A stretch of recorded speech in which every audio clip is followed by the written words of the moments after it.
지금 합정동에 투자 목적으로 매수해 두신 거예요? 네, 지금 거주는 하실 생각은 없으신 거고. 지금 거주도 생각을 하고 있어요. 나중에 거주도 미래 가치가 생각하고 있다고 계시고. 하면은 네. 들어가려고요. 거주도 하실 예정이신 거고 투자 목적으로 매수를 하신 거예요. 투자 네. 목적은 뭐 재개발 보고 투자하신 거예요? 일단 전세가 상승에 의한 또 매매가 상승도 보고 있고요. 그리고 전세가 상승과 매매가 상승. 네, 이 일단 소액으로 들어간 거여서 가격이 상승하기를 원하신다라고 하면 네. 길게 가져갈 부동산은 아니신 것 같아요. 아, 네. 그 이유는 우리가 두 가지잖아요. 이런 다세대 주택이 가격이 오르기 위한 거는 첫 번째는 개발일 거고, 두 번째가 지금 얘기하신 대로 임대가 상승이에요. 네. 임대가 상승인데 첫 번째 하나씩 볼게요. 우리 주택은 개발을 보기에는 좀 힘들다 이렇게 판단되는데 그 이유는 뭐냐면 우리 바로 막리단길 앞쪽에 있죠. 네. 막리단길 이런 카페촌이라든지 여러 가지 가게들이 생기면서 이쪽 지역에 집가들이 많이 올랐어요. 땅값들이. 네. 땅값들이 많이 올랐다는 것은 결국은 공시가들이 많이 올랐다는 뜻이에요. 네. 그 뜻은 재개발을 하기 위해서는 권리가액이 높아졌다. 그러면 권리가액이 높아졌다는 얘기는 분담금이 적다는 얘기잖아요. 네. 그러니까 분담금을 적게 내고 시공을 할 수 있는 시공사들이 있을까요? 아니요. 그래서 지가가 너무 많이 오르게 되면 재개발을 좀 하기가 힘들어져요. 아, 그래서 상업지라든지 이런 땅값들이 높은 지역들이 재개발 잘 안 하죠. 네. 유형도로 되어 있을 때. 그래서 뭐 용적률 상향이라든지 이런 집값, 뭐 상업지는 용적률 상향 다른 문제들도 있겠지만 중요한 부분은 여기서 땅값 상승으로 인한 개발이 좀 단점으로 지적되고 있다.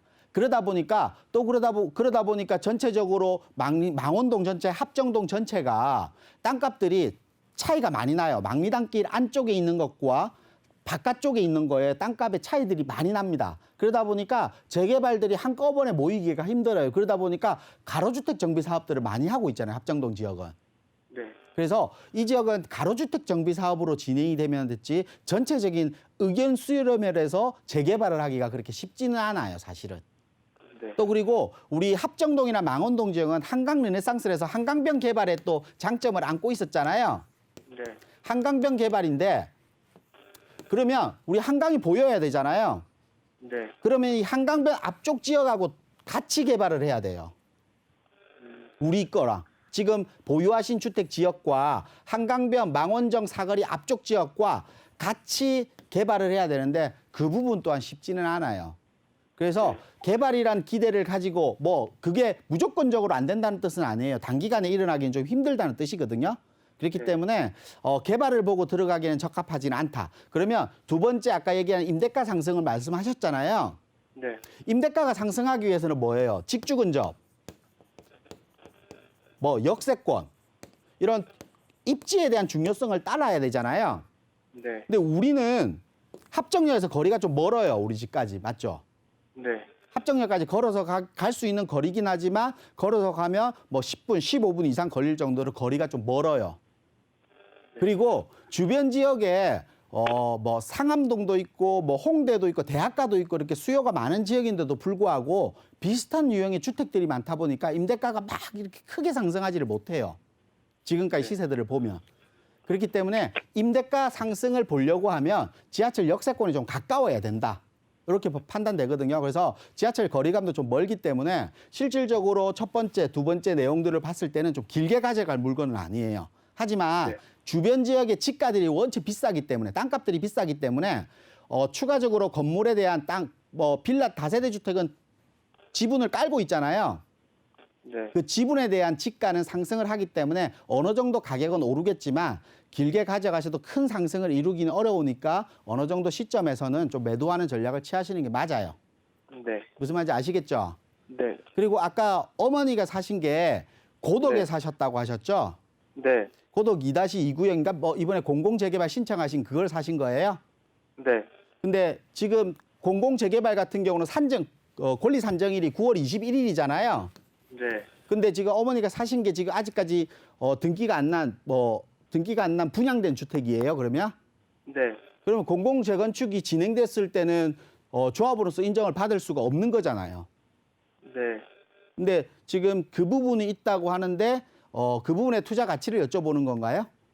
그 이제 고독 2-2 구역에 그래서 공공재개발이 가능성이 이번에 선정이 될 가능성이 있는지 없는지 그거에 대해서 여쭤보고 싶어요. 고덕 2-2고요. 뭐 이제 공공 재개발이 1차로 8군데가 선정이 됐는데요. 네. 그 선정 기준은 그 전에 그 재개발에 지정이 되고 조합 설립 이후에 기간들이 오래 걸리거나 지지부진했던 8군데가 지정이 된 거예요. 네.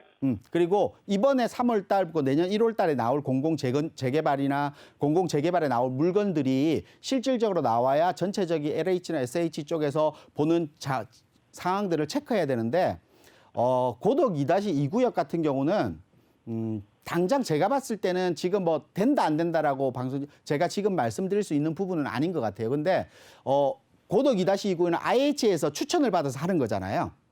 네. 그쪽에서 이게 주민들끼리 협의를 해서 하는 게 아니라 IH에서 추천을 해서 이 지역은 해야 된다라고 우리는 고덕 비지밸리라든지 주변 지역의 고덕 그라시움이라든지 주변 지역의 환경들은 좋은데 아직 노후주택가들이 밀집되어 있다 보니까 그 지역들을 해야 되겠다 해서 진행되는 거예요. 네. 근데 도로 부분이나 여건들을 봤을 때는 재개발보다는 재건축으로 진행돼야 될 가능성이 좀 높은 지역이다 이렇게 판단이 되거든요, 사실은. 그래서 지금 당장 뭐 된다 안 된다 말씀드릴 수는 없지만 권리산정일 기준이라 되더라도 권리산정일 기준 이후에 매수하셨기 때문에 조합원으로서 인정이 안 될 가능성이 높아요, 지금 상황을 봤을 때는. 네. 그래서 요거는 뭐 시세 차이가 어느 정도 난다라고 싶으면 매도하시는 전략을 취하시는 게 맞아요. 임대사업자 등록해서 10년 동안 오래 가져가시는 것보다는.